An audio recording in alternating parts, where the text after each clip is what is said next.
Oi, gente, bem-vindos a mais um vídeo. Eu sou a professora Emanuela e hoje vamos estudar sobre equações diferenciais. A questão que nós vamos resolver é a seguinte: obtenha uma solução geral da seguinte equação.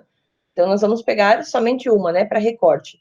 Então, nós temos a variação de y em relação à variação de x igual a 3x na quarta vezes y na segunda potência. E aí, né, antes de mais nada, a questão está solicitando que a gente pegue essa equação diferencial, encontre uma solução geral, o que vem a ser uma solução geral.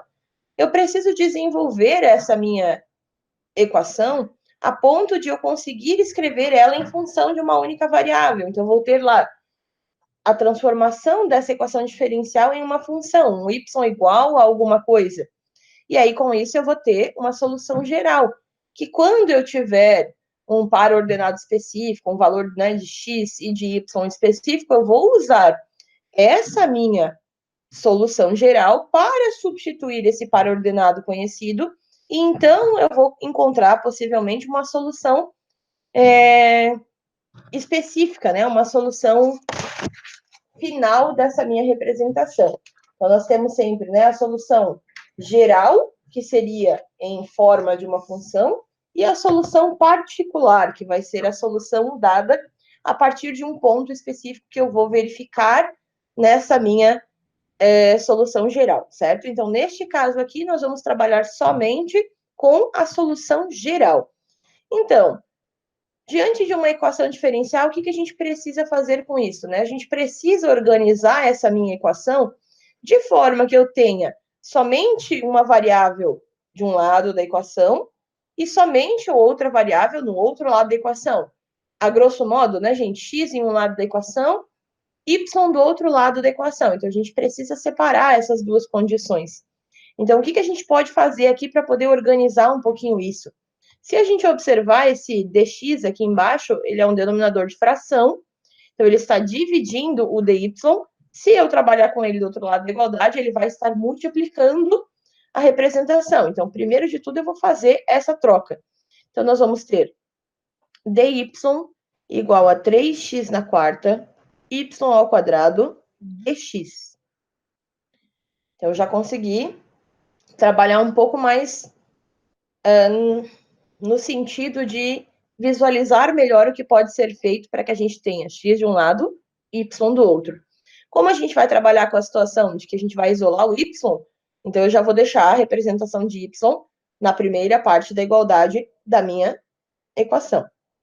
Diante disso, eu preciso observar, né? Nesse lado aqui, não tem nada em relação a x que eu precise simplificar ou, né, conseguir levar isso para o outro lado da igualdade. Mas nessa segunda parte, olha só, eu tenho um y ao quadrado aqui no meio. Esse cara aqui está sobrando desse lado, ele não pode estar aqui, então eu preciso verificar ele no outro lado da igualdade, para que a gente possa, né, trabalhar com os dois lados da igualdade e inserir uma integral, por exemplo, para que a gente possa chegar até a nossa função. Como a gente tem a variação de y e a variação de x, o meu recurso é utilizar a integral, por quê? Porque se eu derivar a variação, ele vai gerar uma função, certo? Então, a integral de dy é y, a integral de dx é x. Então, esse é o processo que eu vou precisar fazer para conseguir, né, eliminar essas derivações e conseguir chegar na solução geral dessa minha equação. Então, diante disso, a gente precisa trabalhar com esse y ao quadrado no outro lado da igualdade. Para que eu possa cortar ele, o que eu vou fazer? Eu vou dividir os dois lados da igualdade por y ao quadrado. Se eu fizer esse processo de divisão, lembrando que em qualquer equação, tudo que eu fizer de um lado da igualdade, eu também preciso fazer do outro lado. E aí eu posso operacionar com as mais variadas formas matemáticas em busca daquilo que é importante para a resolução da minha questão, certo? Mas eu tenho que sempre pensar nesse sentido específico aí de como trabalhar com todas essas condições. Então, diante disso, né? Aqui, agora a gente pode simplificar, o que eu tenho y ao quadrado dividido por y ao quadrado, e o y ao quadrado na outra sentença, ele já está, pelo menos, no lado da igualdade, que eu tenho as representações de y. E a gente pode observar que ficou tudo que é y de um lado, tudo que é x do outro lado.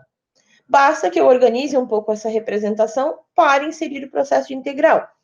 E aí, y ao quadrado, para a gente levar para o integral, o que a gente pode fazer com ele? Eu posso levar ele para a parte do numerador, né, para a parte de cima dessa representação, com o expoente negativo, utilizando uma propriedade de potência.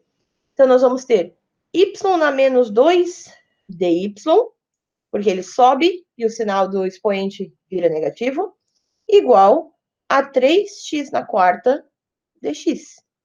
E agora sim eu posso integrar os dois termos. Então, eu integro de um lado, integro do outro lado da minha equação. Agora, integral de y na menos 2 dy.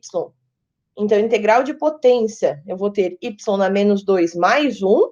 Eu vou ter y na menos 1 sobre menos 1, igual integral de 3x na quarta dx. Integral de potência também. 3x na quinta sobre 5. Como eu vou querer isolar o y, eu vou inserir a constante de integração somente na segunda parte dessa minha igualdade. Agora, com toda essa situação, o que a gente precisa desenvolver aqui? A gente precisa reorganizar um pouco essas sentenças, né? Porque a gente precisa isolar esse y.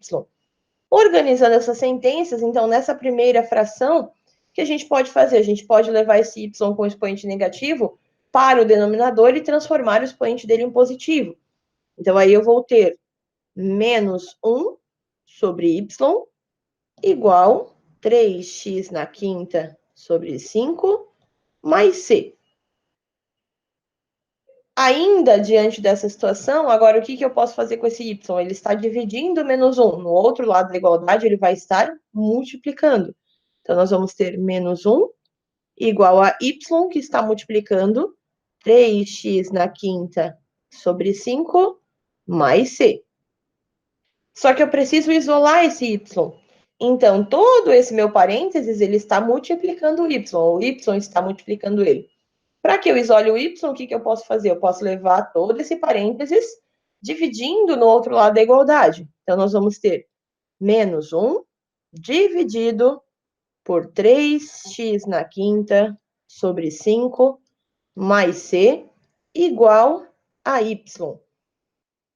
Com isso ainda, né, como é que a gente consegue desenvolver um pouco essa representação, né? Vou só melhorar aqui um pouquinho esse mais c. Então, aqui, mais c. Eu posso, como eu tenho aqui na parte do denominador desse parênteses, eu tenho uma fração mais c. Eu posso familiarizar esse termo, eu posso fazer um mínimo múltiplo comum e melhorar um pouquinho essa condição, para visualizar ela de uma forma mais clara e eu ter uma divisão entre frações para poder utilizar a divisão de frações para unificar esse processo. Então, nós vamos ter ainda, né, menos 1 sobre. E aqui na parte de baixo, eu vou trabalhar, então, com um mínimo múltiplo comum. Entre 5 e 1, meu mínimo é 5. Então, eu vou ter 5 dividido por 5, 1, vezes 3x na quinta, 3x na quinta.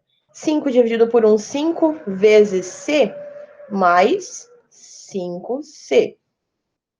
Tudo isso igual a y. Então, agora eu tenho uma divisão de frações. O que eu faço numa divisão de fração? Mantenho a primeira fração e multiplico pelo inverso da segunda fração. Então, como é que nós vamos desenvolver isso? Eu vou ter menos 1, que está multiplicando o inverso da fração. Então, eu vou ter 5 dividido por 3x na quinta mais 5c. Tudo isso está sempre sendo igual a y. Beleza, quase nos finalmente. Então, agora nós temos uma multiplicação entre duas frações.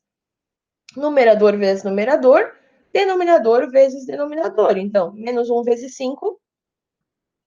Menos 5 sobre 3x na quinta mais 5c igual a y.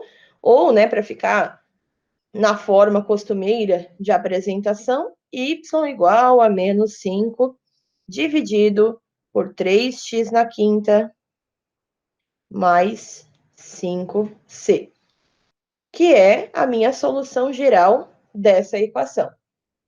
Espero ter ajudado, bons estudos e até a próxima!